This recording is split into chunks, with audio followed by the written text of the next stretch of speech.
Dans cette vidéo, nous allons voir les méthodes, critères et caractéristiques à respecter pour poser une menuiserie en applique de façon conforme aux règles de l'art. Nous allons d'abord contrôler que les bonnes conditions sont réunies, puis réceptionner notre support et enfin poser la menuiserie. On vérifiera tout d'abord que la température est dans les plages prévues pour la pose des produits de calfeutrement. Et on vérifiera également sur le bon de livraison que les caractéristiques techniques et les dimensions correspondent au projet. La réception du support vise à s'assurer que celui-ci est bien réalisé dans les règles de l'art, conforme au DTU 20.1, ouvrage en maçonnerie de petits éléments, et compatible avec la menuiserie à poser. Cette réception commence avec la vérification du plan de pose. On vérifie que la planéité générale de ce plan de pose ne comporte aucun défaut supérieur à 10 mm sur toute la hauteur et la largeur, et que la planéité locale sous la règle de 20 cm est inférieure ou égale à 3 mm. Si ce n'est pas le cas, un dressage d'au moins 120 mm de large et 5 mm d'épaisseur est nécessaire et réalisé par le maçon. On vérifie ensuite que les codes de la baie correspondent à celles de la menuiserie par une série de mesures. On mesure la largeur en 3 points et on effectue la moyenne. Même chose pour la hauteur. Les tolérances sont de 10 mm. On vérifie ensuite le faux aplomb en tableau et le faux niveau du linteau et de l'appui. Le faux aplomb ne doit pas dépasser les 10 mm, le faux niveau en appui ne doit pas dépasser les 3 mm par mètre, jusqu'à 10 mm, et le faux niveau en linteau ne doit pas dépasser les 10 mm.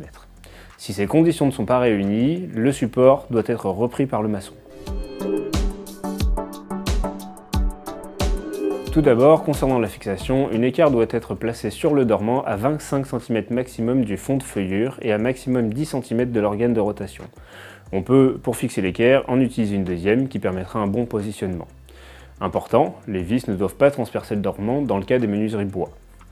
La distance entre les équerres ne doit pas dépasser les 80 cm. On va ensuite dérouler le joint de mousse imprégnée sur la maçonnerie en veillant à sa continuité et en effectuant un pli à angle droit dans chaque angle et pour chaque virage. Cette continuité est très importante. En cas de découpe, deux conditions sont à respecter. Le bas du raccordement doit se trouver au minimum à 10 cm au-dessus du bas de l'ouverture et la longueur de recouvrement doit dépasser les 100 mm. On place ensuite au moins deux cales d'appui de 5 mm d'épaisseur aux environs des montants extrêmes ou intermédiaires. À moins que la mousse imprégnée ne soit de classe 1, on procède à son étanchéité sur l'appui à l'aide d'un mastic élastomère compatible avec les matériaux en s'assurant d'une remontée de ce mastic d'au moins 100 mm sur chaque tableau. On pose ensuite le dormant en assurant son maintien à l'aide d'une pince étau. On contrôlera que le joint mousse adhère parfaitement au dormant lors de sa décompression. On vérifie que le faux niveau ne dépasse pas les 2 mm par mètre sur tous les côtés et que l'écart entre les diagonales ne dépasse pas les 2 mm. On peut maintenant mettre en place les ouvrants.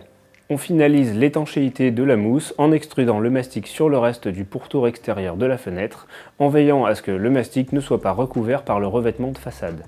On lissera ensuite le mastic, et pour rappel, cette étape n'est pas nécessaire si la mousse est de classe 1. Pour terminer, on s'assure du jeu constant des ouvrants, de leur alignement, et que l'ouverture, la fermeture et le verrouillage de la fenêtre se fait facilement et sans point de friction. La pose est maintenant terminée, notre fenêtre pourra passer les tests d'étanchéité sans problème.